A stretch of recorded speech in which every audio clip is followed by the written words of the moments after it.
Hey, everybody, and welcome to the Take Human Action podcast, Pennsylvania. This is episode 51, and it's been a while since I've been here, but I'm Jacob Daniel Winograd, and I'm joined by my co-host and the one who's been helping keeping the show afloat while I've been kind of on hiatus dealing with a lot of my own stuff, my good friend Calvin. So, Calvin, how are you doing, man? It's been a while since we've been on this together.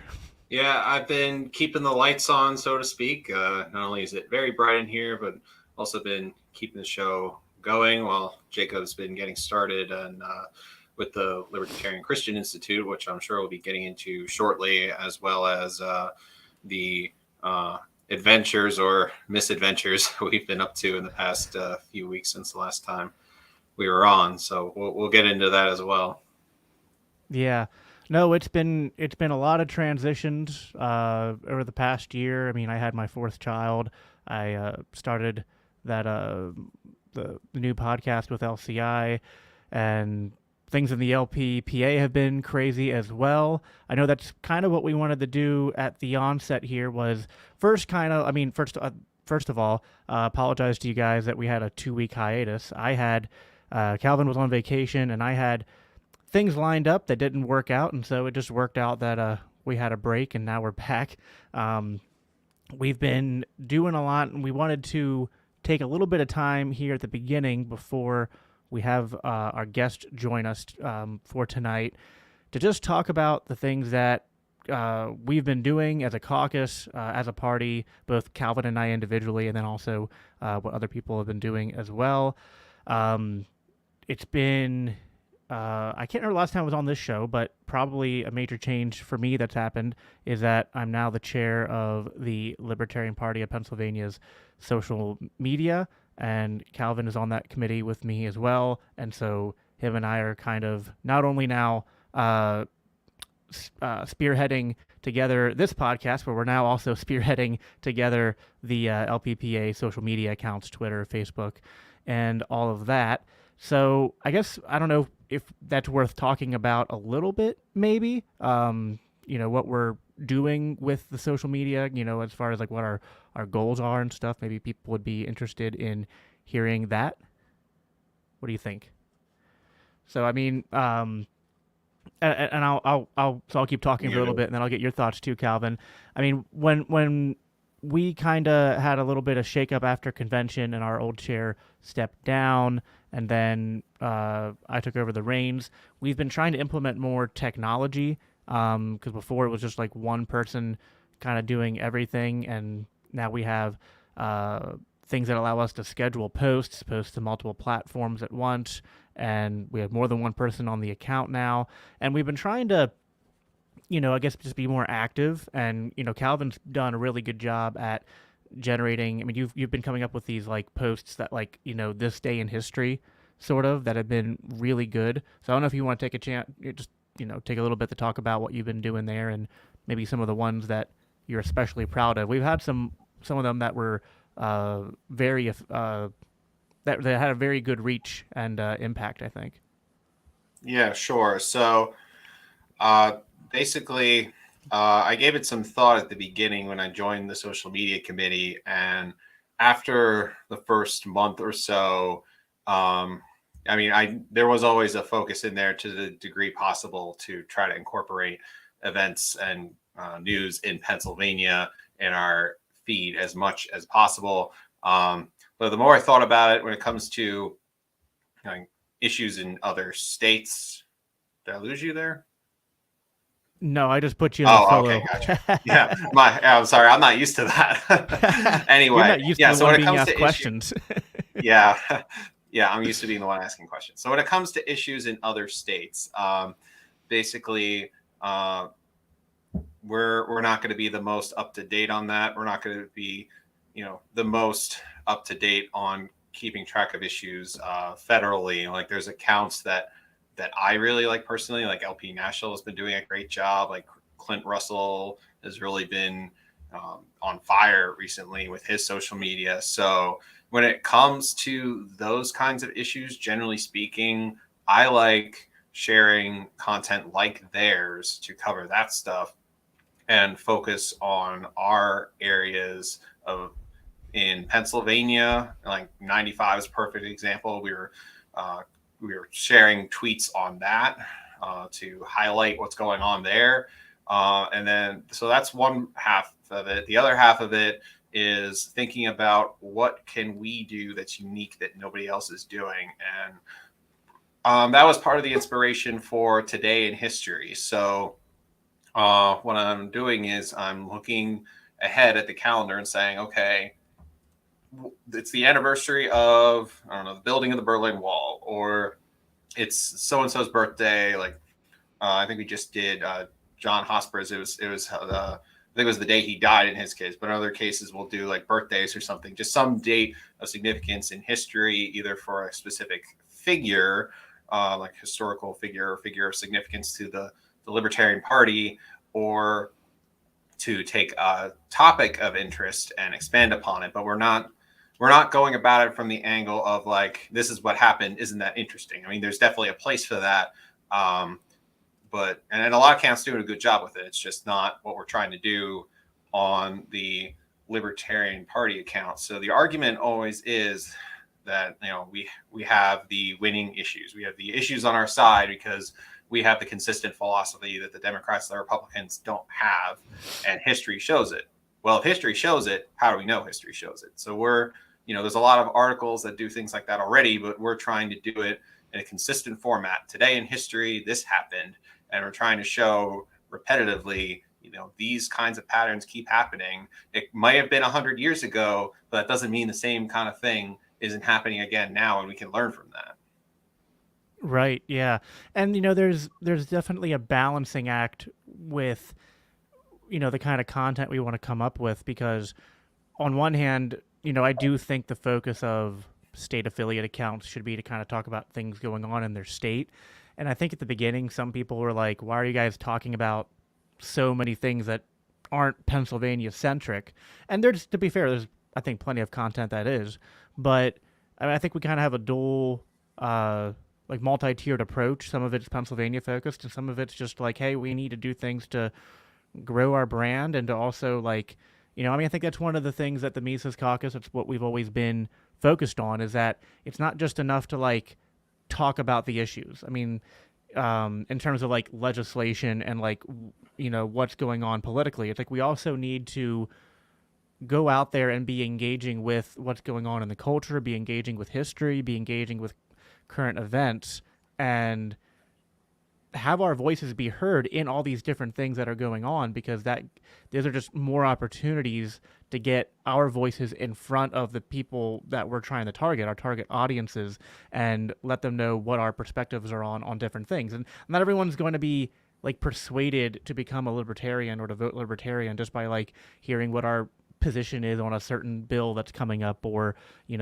seeing our candidates being promoted. Like, that's all good and well, and that needs to be done, but I think that the messaging approach that we're taking now is covering all those different check marks, and so I'm happy about the direction we're going in. Other than that, which was a pretty significant change, is there anything else that we've been up to as a caucus, or that because I've been out of the loop for a little bit, so you can catch me up. I know we have the Liberty 101 classes coming up in August. I did want to so that share might be that. something we should talk about here quick. We just launched our social media today, like an hour or so before we came on. So I definitely want to share that. So Jacob, you put the Eventbrite link in the description, correct? I think I did, yes. Okay, if we didn't, we'll get it on there. So I will share that real quick. All right, there we go. So we have our Eventbrite page. It is live for the Liberty 101 Introduction to Libertarian Ideas class at the Solutionary Center, Maj Toure Solutionary Center in Philadelphia, PA, on August 17th from 6 to 9 p.m. Eastern Time. So this is it. This is what we've been planning on doing for months now. It's still a while away, so you have plenty of time to do what you need to do to get over here on that Thursday. It is going to be jam-packed. We're covering all these topics: general libertarian principles, inflation, foreign policy, medical freedom, criminal justice, education, the Constitution, the Second Amendment. We're all going to give a crash course on the libertarian stances on those issues in an hour. Now, it's not going to be geared towards someone who is familiar with all these topics already. It's going to be for a audience that is brand new to these ideas. So that is our target. We will be doing subsequent Liberty 101 classes at later dates, and we're also hoping to follow it up with Liberty 201 classes that might be focused on like more advanced education on specific areas, like the libertarian stance on the Constitution. We could have an hour just on the Constitution. So this is only the beginning of what we are talking about here, and I won't go through all the details here. The only other thing I'll say right now is we just launched our social media, so please follow us and share our pinned tweet at Liberty 101 class. That is brand new. We just created it now, so please go ahead and share and help us get the word out about the class, and definitely sign up at the Eventbrite link if you can attend. It's totally free, so come out and hang out with us. Cool. Yeah, good stuff going on, and that kind of materialized pretty organically, I think, after we had a conversation with Maj at the LPPA convention back in March, and and that was when I was there. I was kind of doing two things. I was representing like my county. I was there as a member voting on issues, and then I was also there kind of representing the Libertarian Christian Institute and handing out beer koozies and stickers and books, including giving a book to Maj. And that, I think, gives a pretty good segue to bringing our guest in now, because I think we've kind of shared any relevant updates that we have in terms of things that have been going on. So the guest for tonight is Doug Stuart, who is the CEO of the Libertarian Christian Institute. So he's going to be joining us to have a conversation about his background and things that he wants to share with us about his journey to libertarianism, the Libertarian Christian Institute itself, and then also the Libertarian Christian Institute will be at Freedom Fest in July, and we're doing a couple sessions there that are pretty exciting. So I'm going to bring him into the stream now. Hey, Doug, how are you doing tonight? Hey, I'm doing all right. How are you? Nice to meet you, Calvin. Yeah, I think we talked at the event in New York. That's right. For a little bit, yeah. Yeah, that's right. Yeah, so good to see you again. Yes, that's true. The LCI was also a sponsor of the Take Human Action tour, so which is also in the show notes. So, Doug, you are a fellow Pennsylvania libertarian. And, yeah. So we're excited to have you on here tonight. And even though I know all this already, our listeners don't. So I want to hear your story again about how you became a libertarian. We do this with all our guests. I mean, I think that's Libertarian Podcasting 101. It's kind of like we're in a AA meeting. It's like, give your 5-minute little how I became a recovering statist, right? So right, yeah.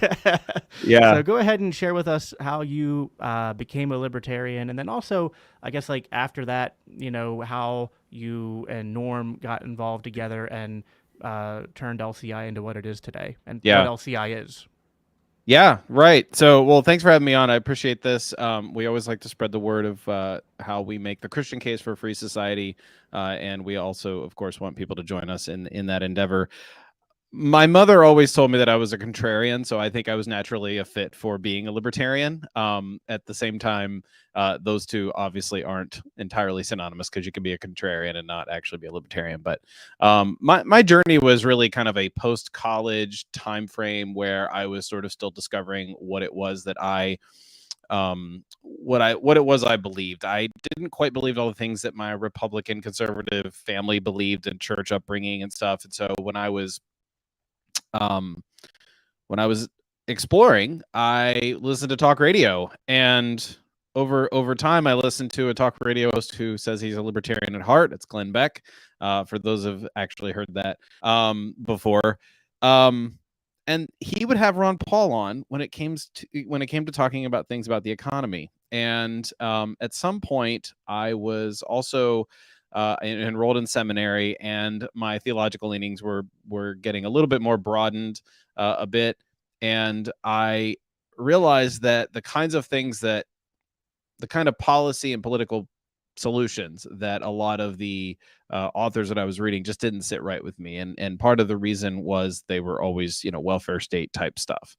They're very much leftist in that regard, and so I was like, yeah, something doesn't sit right here, but I didn't really know exactly what I needed to do to sort of figure out, like, well, why doesn't this sit right? And after some time, I kind of realized that I need to learn some economics. Well, guess what? Because I was familiar with Glenn Beck and who he had on as guests, and he had Ron Paul on, I was like, well, where does Ron Paul stand on economics and on the economy and that kind of thing? And so that led me to things like the Mises Institute and FEE and some of the Austrian school related stuff that eventually brought me to understand a libertarian viewpoint from mostly an Austrian perspective. And along with that was my developing friendship with Norman Horn, who had founded libertarianchristians.com in very late 2008 or very early 2009. As more of a personal blog that eventually developed into more of a group of writers, and then of course the Libertarian Christian Institute as late as we incorporated in 2015. So that is that's kind of the Cliff Notes page. I mean, or the Cliff Notes page. That's kind of the Cliff Notes version of how I became a libertarian. I don't know if you want to follow up or dive in a little bit there. Yeah. So, Libertarian Christian Institute. You said Norm had already had libertarianchristians.com. What was the vision for LCI when you guys set out? I mean, what and have you created that vision, or is there still more to go? I mean, what was the I guess I don't know, your guiding principles and sort of like what you want to see LCI be? Yeah. Well, I would say if you really want to get to the heart of what it was that LCI was founded to do, I mean, I'm going to carry that torch as much as I can. You should probably interview Norman to get a real heart for where he is on it. But I will tell you that as being involved early on with Libertarian Christian Institute, it was really more about how can we sort of force multiply the efforts to promote liberty from a Christian perspective. And the advice that Norman was getting from, frankly, a lot of people at the Mises Institute was like, you need to start something here. Like, there needs to be an organization around your ideas. And at some point it was suggested that you form a nonprofit so you can get donations and start investing in other people to kind of do that work. So it kind of culminated in 2014, and then 2015 and 2016, we did actual in-person conferences in Austin, Texas, which is where Norman was living at the time. So it was convenient for him to organize it. That was pretty much the only place it probably could have been held, because that's where he was. And we had, I think it was over 100 on each one of those attend. A lot of them were from Texas, but to have 100 in attendance at your very first conference, I was gonna say seminar, but it's conference, it's actually really good. It was well over 100. It wasn't just like 101 or whatever. So it was really, really fun to get together in person with a lot of other libertarian Christians. So the vision is to promote the Christian case for free society, and I think it was founded out of this theological need this need in the church to have theological consistency, and have that consistency be something that when you espouse your Christian beliefs, whether it's evangelical, whether it's more reformed, whether it's whatever it might be, the sort of orthodox Christianity that most Americans are familiar with when I say those words, it's very incongruous with a lot of the left and the right's political views. So to be theological, to follow Jesus, I would say, would also mean that you're probably not going to vote for war, and you're not going to vote for candidates who are warmongers, and you're also not going to vote for the Bernie Sanders of the world, Jacob. I know, it's all right. You're forgiven. You're not going to vote for I voted for John McCain. Shame on me, right? He didn't win, so I guess I can't be blamed. So neither can you, right? I voted for no, Hillary so- Clinton, so I also voted for a Republican once. Fair enough. Oh my. We've Yeah, all- so like I think there's an inconsistency in a lot of Christians' views on politics, and they take up issues. And so, for instance, you'll have a Christian say, well, abortion is wrong because it's murdering a child, even if that child is still unborn. But so that means I need to vote to make it illegal. And so that is a Christian view. If you're a Republican, you can also say, well, people need to be fed because there's all this excess wealth out there, and so we need to make sure that the government makes sure that people are fed. So we're going to have a welfare state. And so you'd have people on the left. Or violence is wrong. We need to confiscate guns. Like, you have all these positions that are like, they're the positions that people are familiar with out there, but they're not actually consistent with Christian principles. If you actually understand the non-aggression principle, if you understand the nature of the state, especially, that's probably one really big one for me, and align that with economics, and you start to realize that you are advocating for something that's actually not Christian. You might be okay in some sense of like, oh, well, this candidate's going to move us in the right direction or whatever, but in principle, they're not espousing Christian principles. Right. Yeah, it would be really convenient if there was a lot of like some kind of pamphlet or book that had all, answers to these kind of questions that Christians might have about Don't say. libertarianism and the compatibility with it. So I don't know, you think LCI might ever do something like that? Yeah, there's a lot of people whose faith is seeking the freedom to be real. I got a copy of it. Oh, look, can I match it up with my background? Yeah, there we go. There it is. The colors are off. It's on his background audio listeners. Yeah. And I'm holding it up, so you can't see it. But what it is it's this bright yellow book that is not very long. It's called Faith Seeking Freedom: Libertarian Christian Answers to Tough Questions. The idea behind this book is that because LCI's mission is to equip Christians to promote a free society, and so this book was written for libertarian Christians to have something to look at and to work through reading and understanding in a simple way. 102, in this case, I think it's 102. Yep, 102 questions that are the most common ones that people ask about libertarianism from a Christian point of view. Not every single question is going to be like faith-based. In particular, there might be some questions that are like, well, what about this thing about economics? And we'll give an answer that's congruent with Christian faith, of course. But there's a lot of Christian questions in here, like, well, why should I care about politics as a Christian? Because isn't the gospel all about going to heaven after you die? What does it mean to be involved in politics? That kind of thing. We have a chapter on abortion. So the idea here is that a Christian can actually look at this and have answers ready to give to people who will question them in this way. This book has also functioned, of course, as a primer on what it is that a Christian libertarian or a libertarian Christian would actually believe about certain topics. And so this is a great book to give to people who are still questioning and being like, because obviously not every person's going to be able to just espouse, the perfect answers that are in this, inerrant book, of course. That's an inside joke. That's a deep inside joke. Hopefully Gregory's listening. So I'll give you some of these questions here. Gregory's one of the other PA natives. Let's see. Politics isn't a gospel issue, so why should I be concerned about politics? Question 2. Jesus said his kingdom was not of this world. Isn't political engagement being concerned with this world? Politics just seems like a distraction from the real mission of the church. So you can clearly see that, like, first 3 questions are like leading you through what does it mean to understand a biblical view of government, a Christian view of government. Chapter 2 is what makes somebody a libertarian. Well, okay, that's not explicitly a Christian answer, but we're going to give an answer from a Christian perspective. So what the Libertarian Christian Institute really is it's the premier organization out there in the liberty movement that says, here's the case for a free society, for libertarianism from a Christian worldview, from a Christian perspective. And what that does for people who don't know we exist is it gives them something to be like, oh, wow, there's this organization out there that can espouse the views that I believe, but they don't have to actually tap into all these other organizations. Not that those organizations are bad, to sort of be like, oh, okay, well, I can believe this and I believe that and I believe this.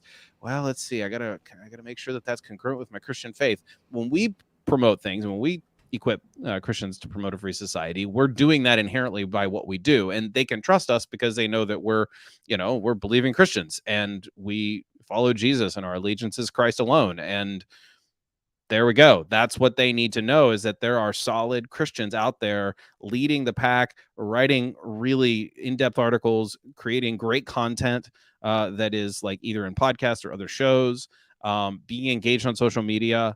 And we are already, I mean, even from the beginning, because of Norman's connections and a lot of the people who support what we're doing, who aren't even Christians, they give us a pedigree that really is sort of unmatched in the liberty movement. Yeah. No, it's always funny to me, like sometimes when I am out there, I'm either promoting my podcast or LCI or just making connections to Christianity when I'm talking about libertarianism or politics, and people will just be like, why can't you just focus on libertarianism? Why do you gotta mix all this Jesus stuff in? And I'll be like, well, listen, it's not, to me, it's not Jesus stuff. Like, this is like something I've oriented my life around. So I think you're misunderstanding what Christianity is. But like, it's not like you're adding fries to your order. Right, yeah. But like, okay, let's get to the heart of the issue. It's like, you're not a Christian, and so maybe what I'm saying or what LCI is saying is not like super appealing to you. But it's like, okay, but if you're a libertarian, you should care about promoting a free society. And unless you're living in some fantasy world where you think Christianity disappears from the face of the planet, then wouldn't you want to encourage Christian libertarians to do what they're doing to promote libertarianism to other Christians? Like, it seems to me to only be, even if you were the staunchest atheist, it seems to me that would only be in your self-interest to encourage things like what LCI is doing. So I feel like even someone who's listening to this who's agnostic or atheist or, some other religion, they would, there'd be value in them reading this book, so that if they're talking to Christians who are not libertarians, they might be able to point out things that they remember from the book, or just give the book out to their Christian friends and family and stuff. So I think you're right. And what we've learned is there's a lot of Christians out there in the world. There's a lot of Christians, or people, even people who just call themselves Christians. I mean, we can debate whether or not someone's like, a true believer or whatever, but like, there's a lot of people out there in the United States that are influenced heavily by Christian belief, whether it's Catholic, whether it's Protestant, whatever it is. Their influence, and they either identify as Christians, they call it, or they are heavily influenced, right? They need to be reached with the message of liberty. And if all you're going to do is promote liberty from let's say an objectivist framework, right? Or you're promoting liberty from the standpoint of atheism, well, you're not going to reach them. Like, they're going to be like, unless you kind of neutralize your view of libertarianism as if you weren't an atheist, or as if you weren't something that is, initially antithetical to someone's Christian faith, you're really not going to reach them.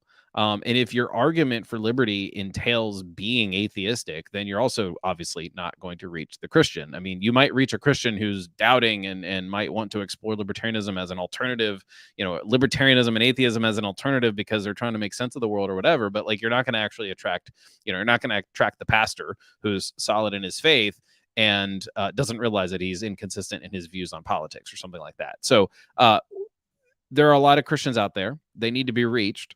They need to be reached in a way that will appeal to them. And so this book, I mean, honestly, even if someone who is an atheist isn't thinking, all right, I'm going to figure out how to reach other Christians that I know in my life, like, let's say my sister's a Christian, I want to give her this book because I'd rather her be libertarian and she's a Republican.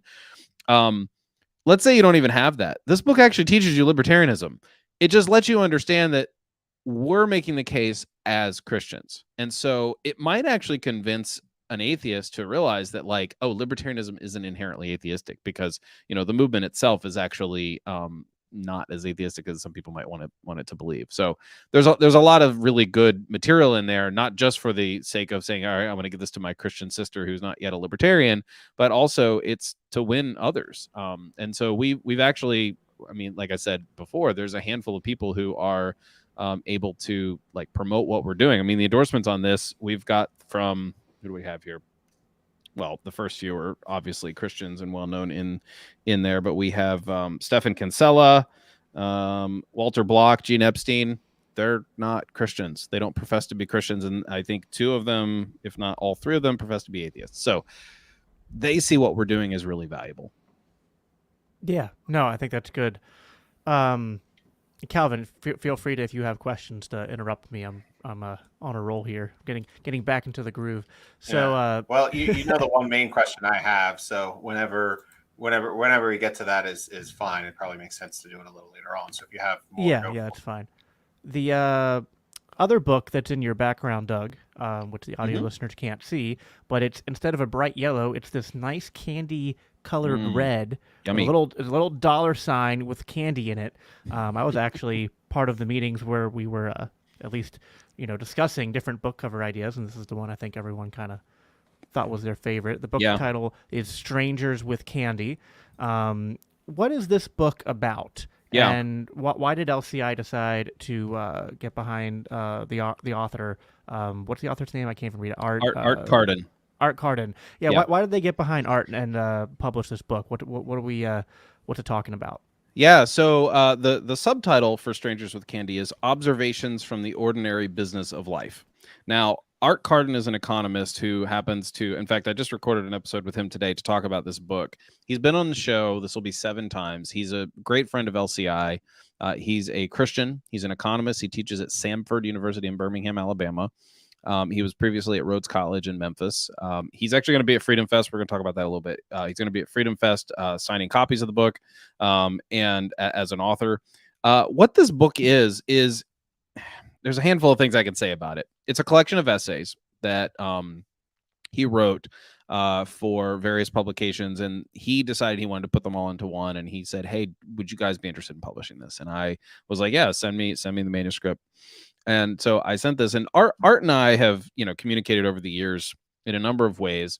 And he and I share a very similar vision of the world, or I should say reaction to our existence in the world, which is we are filled with wonder when we see just how much a free society has produced, and not just produced as in like physical stuff, but just, that's part of it too. But the ability to connect. We were jokingly lamenting how laborious it was to set up the equipment to have a conversation on podcast. Wouldn't life be better if we were living 200 years ago? Well, no, life wouldn't be better because life, we'd be out, burying our, 5th child because a lot of your children died 200 years ago. That's why you had big families, right? And so people have this nostalgic view of the past. And so he's saying, hey, we're going to observe the world around us, and I'm going to give you an economist's take on it, and you're going to be taught how to think like an economist, not in a really it's not like a procedural kind of way.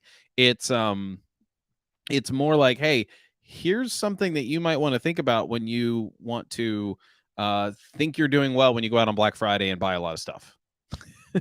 And he ties it into the being understanding God's world and how God has created a world with people, and we need to understand what that means with respect to things like scarcity, with respect to things like choice.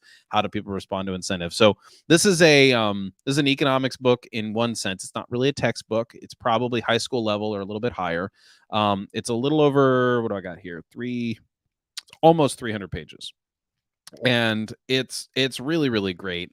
He has a line in there. You could probably read one chapter while waiting to buy your milk at the grocery store, or read the whole book while waiting to renew your driver's license.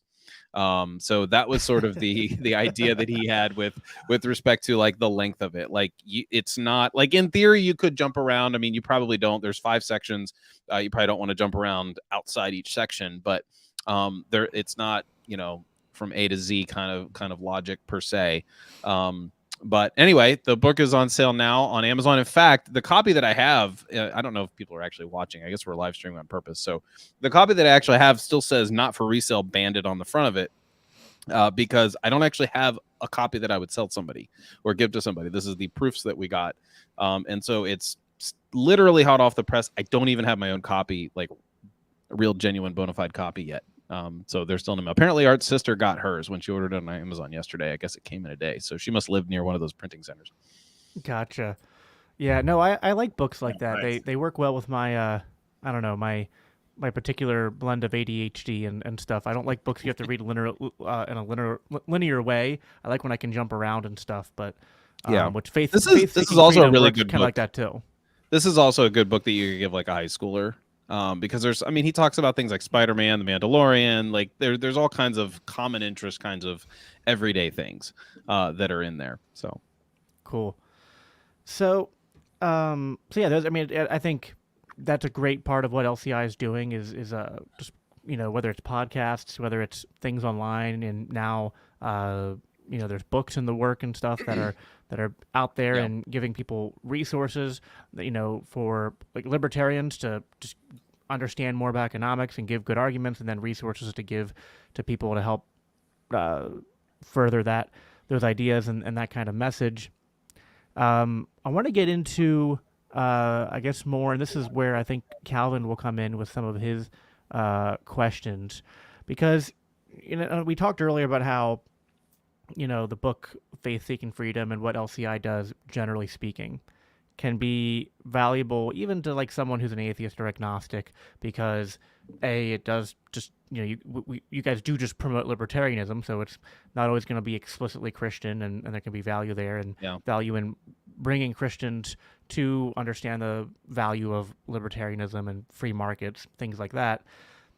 But now let's get into maybe some of the I don't know, qualms or objections that Christians have when they're being confronted with these yeah, ideas.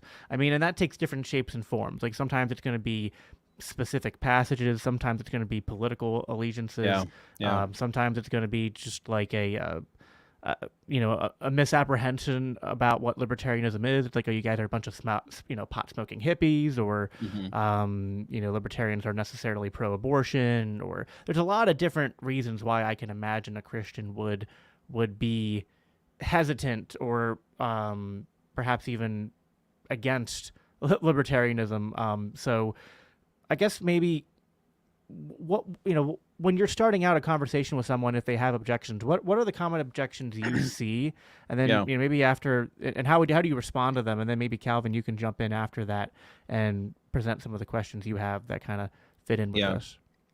All right. I think for me it depends obviously on who I'm talking to. If I'm talking to somebody who's a little more conservative and might be a little bit more patriotic, they might have an affinity for their nation state. In the we all understand what that means with respect to like our friends who are really into patriotism or war or whatever, and they think that they're liberty minded. On people on the right especially, they think that they're liberty minded, and so the issue is getting them to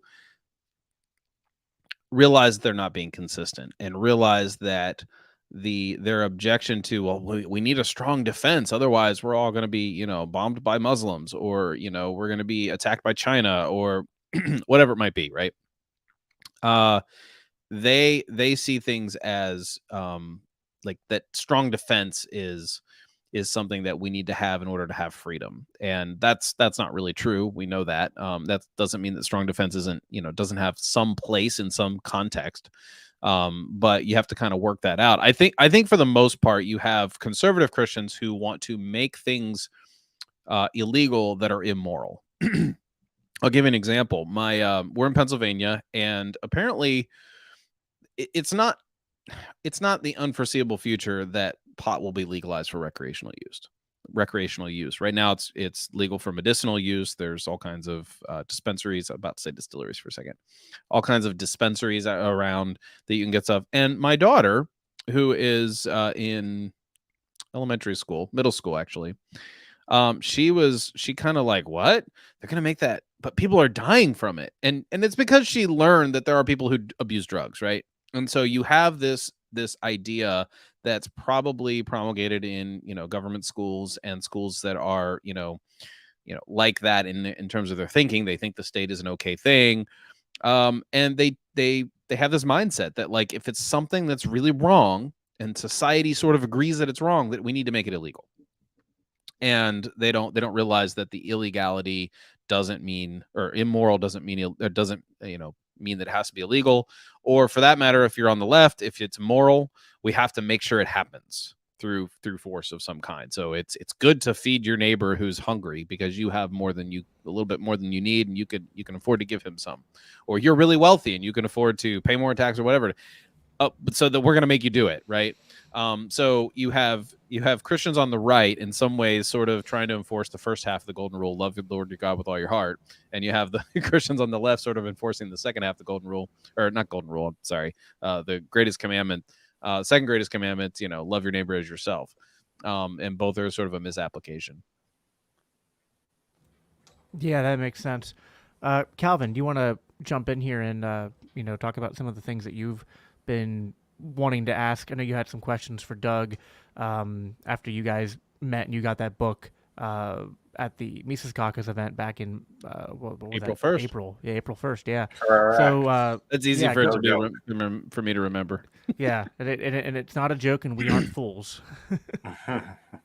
Right, exactly. So, yeah, just in my conversations with Christians who are not libertarians, there have been 3 points that have made me think the most that people have brought up to basically look at liberty or libertarianism from the Christian perspective, and has raised some questions in their mind. So the first one, I know Jacob has talked about extensively, so we don't need to go into it again tonight, but Romans 13. So maybe you can link to your episode on that in the comments, Jacob, after this. Obligatory. I have to. Yeah, exactly. No, that's great. There it is. Jacob Your is really. icon. I have to promote Jacob's view on Romans 13 because he really goes through it pretty solidly. And I think even if there's like a handful of ways to look at Romans 13 from a libertarian Christian perspective, and you can handle those differently. There's actually a book out there that we actually have the rights to the audiobook called Call to Freedom, and it's why you can be a Christian and libertarian. And one of the chapters deals with Romans 13, and there's like a handful of ways that Jason Huey does it. But one thing I like about Jacobs is that it is the rhetoric that he uses appeals very much to people who take seriously what the scriptures say, and they still it's a libertarian view. It's not an explicitly anarchist view of Romans 13, and so and by that I mean you don't have to like completely deny that the state exists as a gang of thieves writ large. You can still hold in your mind a proper role of governance, or even a proper role of the state if you have to believe that, and can be convinced by Jacob's view of Romans 13, which is very valuable when it comes to reaching others with the message of liberty. Yeah. I appreciate the giving me credit, but half of my view comes from Carrie and Greg, so yeah, it's like I have to give them credit as well. Although I think what I did is I took, because Carrie and Greg, who are also LCI members, like to explain things in like the most philosophical way possible, and I like to explain things in the most layman way possible. So. Yeah, no, that's great. But that's probably why I appreciate yours, and I don't even know if I've really heard Carrie and Gregory explicitly talk about Romans 13 in any particular case, other than just maybe personal conversation. But that's why, I mean, obviously that's why I'm attracted to the content that you put out on your show. So, Right. Yeah, that was one of the first episodes I watched of yours as well, and I very much enjoyed it. Oh, awesome. Yeah. So, second point, another one that we've heard, but I think it still bears mentioning, the render unto Caesar. Yeah. Well, the idea behind render unto Caesar what is Caesar's, render unto God what is God's, is really kind of funny to me, because it's an example of somebody proof texting and saying, you know what? It's sort of like when someone takes Romans 13 and says, well, Romans 13 says to submit to the governing authorities. End of story. Like, as if that's literally the only sentence in the book of Romans or something, right? Like, there's no sentences before it. There's no sentences after. It's just the Bible says these words. Okay. That's poor hermeneutics to do it that way, right? And so we obviously know that we have to go to the context, and there's a handful of ways that you could sort of interpret render unto Caesar that are compatible with and even espouse a libertarian viewpoint. But I think what's unique about what Jesus is doing is he is avoiding a trap that they're trying to set up for him. And I take the view on render unto Caesar is because the story goes, I should have looked it up before I had it ready here to kind of read or whatever. But the story that is told is that Jesus is like, well, whose inscription is on this coin? And it's like, oh, well, it's Caesar's. Okay, well, render unto Caesar what is Caesar's. I read that. I think it could be read this way, that he's just sort of like, well, if Caesar thinks this is his, just give it to him. Because the Jewish view and the Christian view is that the earth is the Lord's. The earth is God's. God owns everything. And so if Caesar is under this impression that because his inscription is on the coin, then let him have it. But what really we need to do is give everything to God. This isn't Jesus saying there's a realm of the nation, or there's the realm of the world, and then there's this realm of God, and so I can have dual allegiances. That's ridiculous.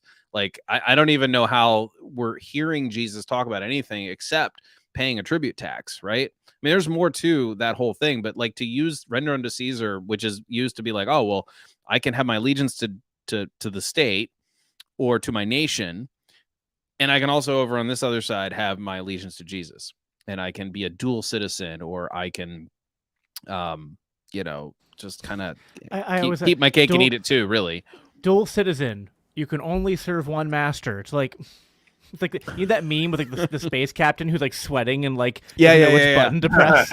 Yeah, right. Yes, that's right. Oh boy.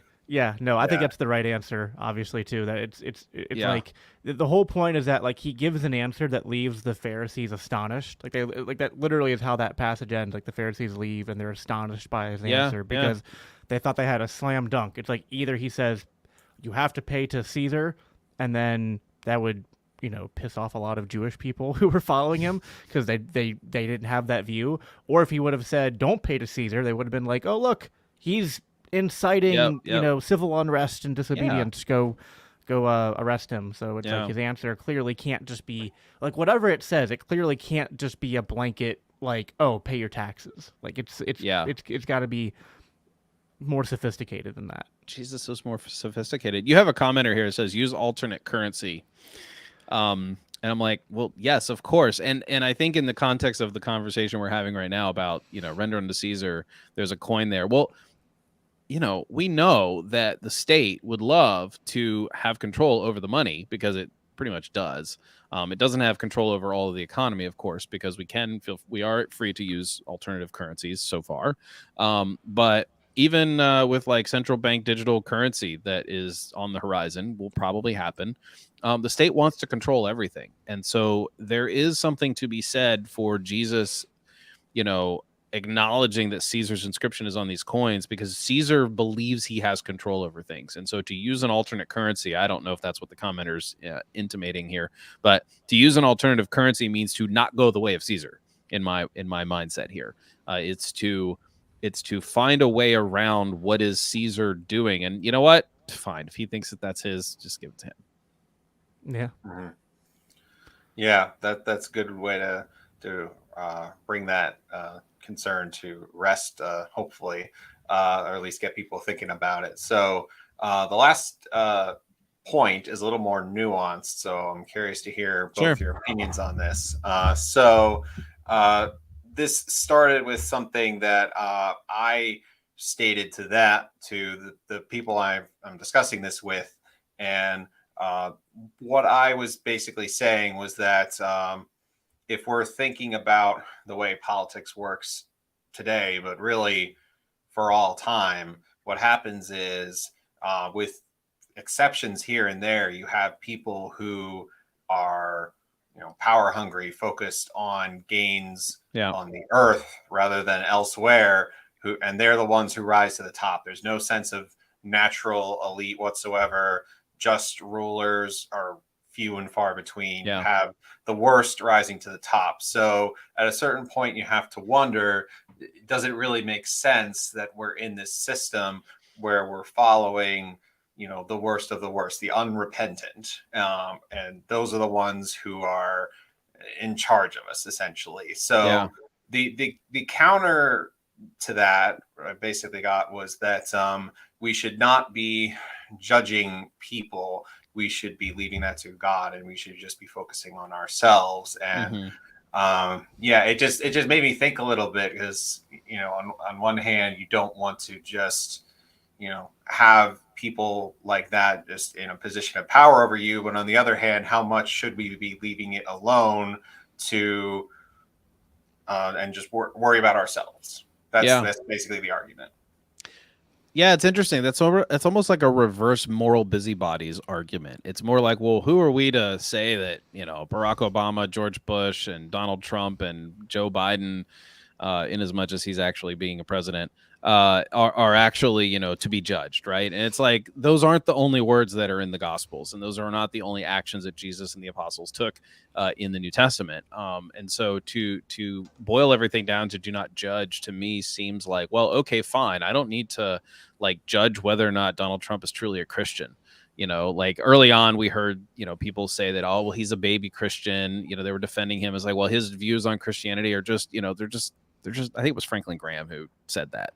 It's like, well, you know, he's not going to be a perfect Christian because, you know, he's a baby Christian or whatever. On that level of judgment, it's like, no, that's none of my business. Like, whatever. But I can judge people by their fruits. I mean, we will know those who follow Christ by their fruits. And to ignore judgment is to just sort of, I don't know. I mean, I don't know who you're talking about here, and I don't want to put anybody down if they're listening to this, but it's almost like a stick your head in the sand kind of thing. Like, I'm just going to look the other way, or stick my head in the sand and say, you know what? Yeah, people are bad. Who am I to judge?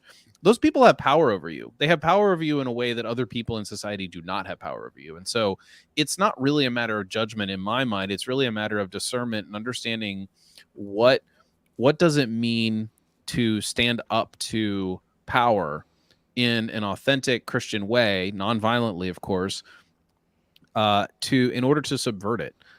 Jesus wasn't quiet when the Pharisees were acting up, right? When they were misbehaving. Jesus wasn't, you know, we have the scene in the cleansing of the temple scene, right? Like, Jesus, he was not like, oh, well, their hearts are wicked and I just am not going to judge them. No, he said, get out of here. Right? He moved them out of the temple pretty aggressively, right? And so it's not like Jesus just let everybody be what they are. You know, we talk about the what is it? Go and sin no more. Is the parable of the woman at the well, right? Go and sin no more. Okay, how are you doing that to your politicians? Are you saying to them, go and sin no more in any way? No, you're letting them sin by not judging them. Like, right. I don't know. That doesn't quite comport with me. Now, it is true in my mind that I think it's Hayek who said the worst get on top, right? And it just, this system feeds the people who want to be in power, and the Orwellian term public servant, you know, is there to make sure people think that, oh, well, they're not doing it for the money. Do you really think these people who are doing it for the money? Like, I actually I have a friend who was like, oh, we should vote for Donald, this back in 2015, 2016. We should vote for Donald Trump because he's already wealthy and he's not doing this for the money. And I'm like, none of them are doing this for the money. This is all about power. At smaller levels, I'm sure there's, you know, it's kind of nice to be elected. And if it's hard to get unelected or defeated, then that's kind of a guaranteed income. But I don't know. I don't have any further thoughts, Jacob, if you want to say anything. Well, I think, and I want to phrase this in a way that's not flippant. I mean, first of all, I think what you said, Doug, was great. And I don't. My first thought, and it's like, I'm not trying to be flippant or disrespectful to the person, but it's like, who would say that? But like, they're saying, well, who are we to judge? It's like, well, the state judges. Like, it's like you're saying, who are we to judge the state? Like, the state doesn't have that attitude about you. Doesn't have that attitude about the person that they're, you know, people being thrown in jail for nonviolent, you know, drug possessions or nonviolent crimes. They don't have that opinion about all the innocent women and children and families that they've bombed in the Middle East, or that are you know, lives being lost in the war in Russia and Ukraine. It's like there's all these instances in which the state is the entity doing the judging, and then more than just judging, like, you know, committing great acts of violence. You know, then we don't even have to talk about like taxation or Austrian economics or anything, to just look at the state and look at the like overt evil they do and be like, okay, like, even if you're not going to be a libertarian, like, as a Christian, you should, yes, I agree. We shouldn't judge individuals' salvation, because I think repentance is something God offers to all people. And, Saul was going around murdering Christians and then was, one of the greatest, wrote half the New Testament. So, I'm not going to close that door on anyone, but, we can certainly like look back and judge Saul at that time and say what he was doing was wrong. Yeah. You know what I mean? Yeah. We can judge the actions of people and say this is good or bad, and we should, it's that the Bible says pray for your leaders, right? And I agree with that. I think we should pray for our leaders. We should pray for Joe Biden. We should pray for Kamala Harris. We should pray for Josh Shapiro, our governor here in Pennsylvania.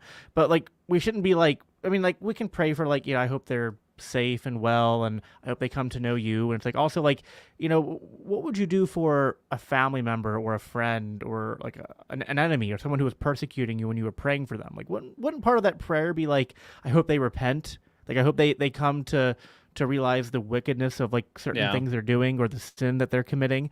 And like, at the very least, like, even if we could debate how, like, I think there's an interesting debate Christians can have about how do we interact with the state? You know what I mean? Like, should you engage in political action like what we do here at the Mises Caucus? Or should you do something more like LCI? Or should you be isolationist? That insert is one disclaimer debate. that I'm part of a nonprofit and I don't endorse any caucus or any political view. Right. Right. Yeah. Well, actually, I'll let you finish your thought. I have a possible steel manning of this judge not thing.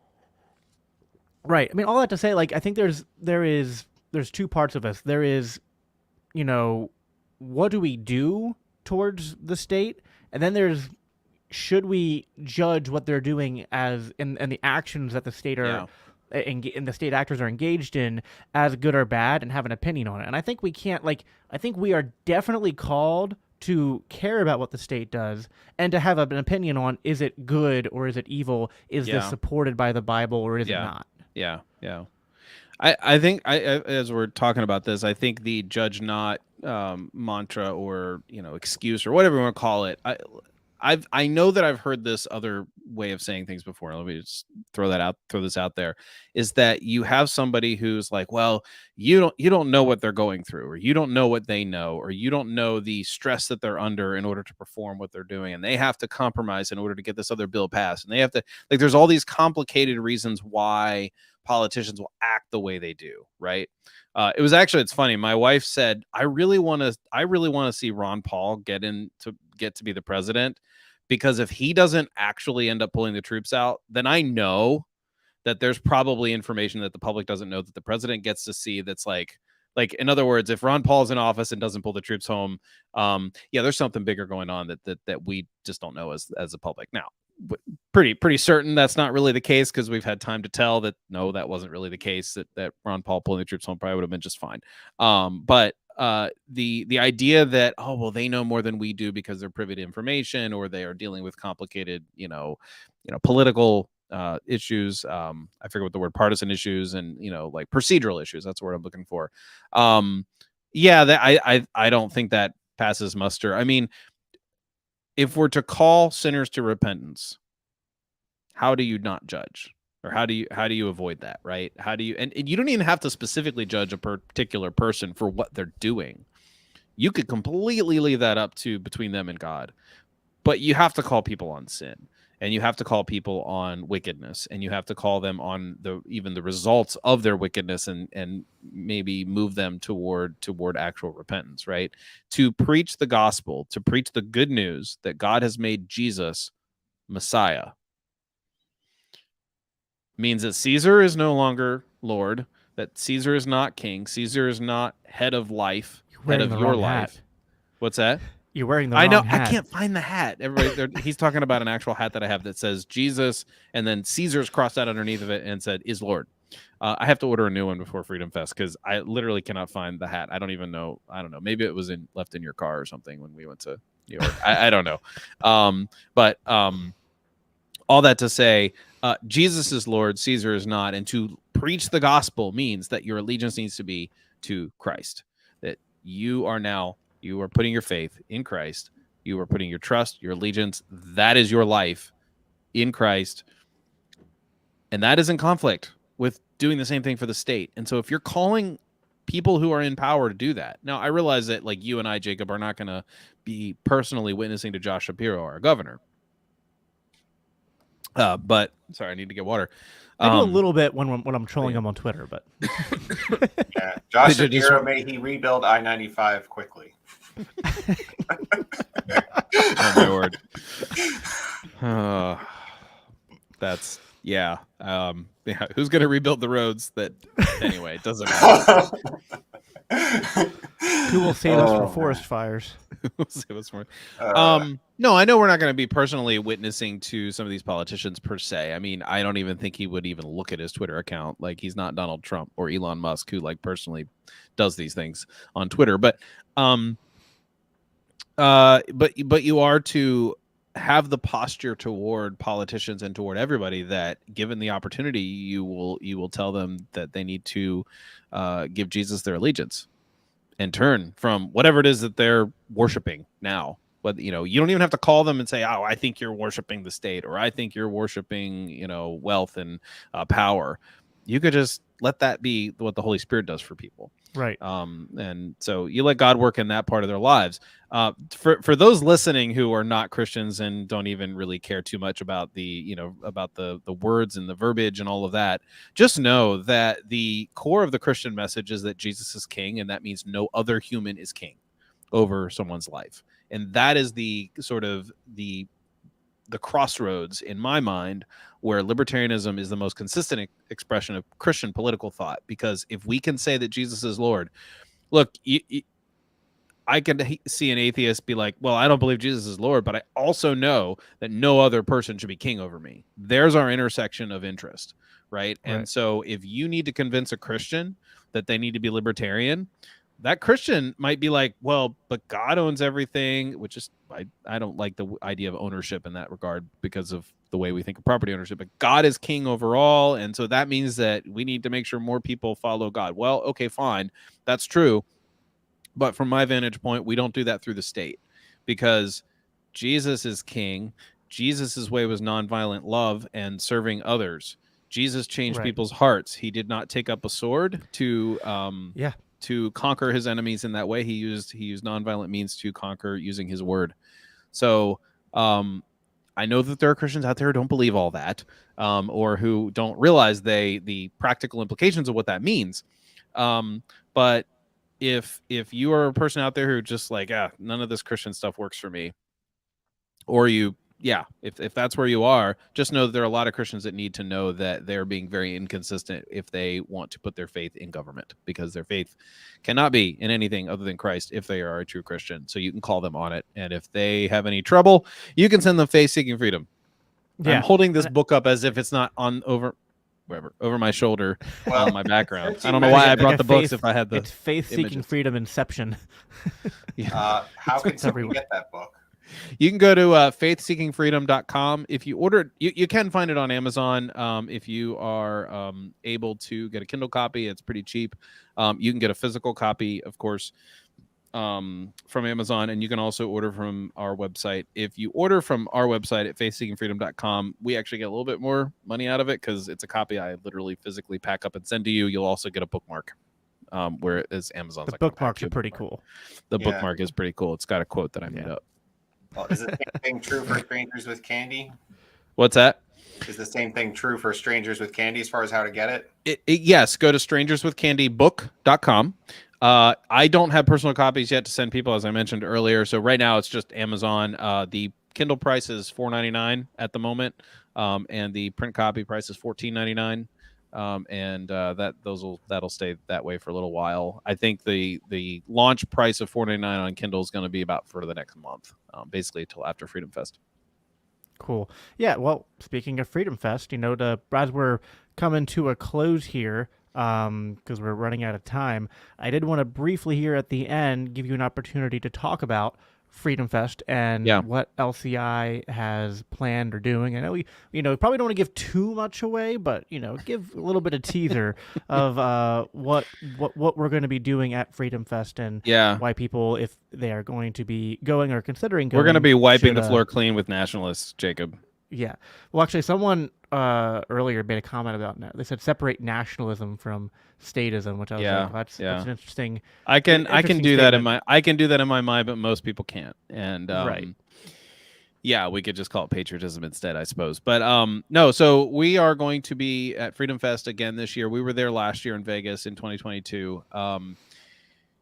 This year, what we did last year was we had a booth. We didn't just go. We had a booth, and we gave out copies of Faith Seeking Freedom. So if you want to attend Freedom Fest, you can get a copy of Faith Seeking Freedom if you are there at our table early enough, because we're going to give some of them out.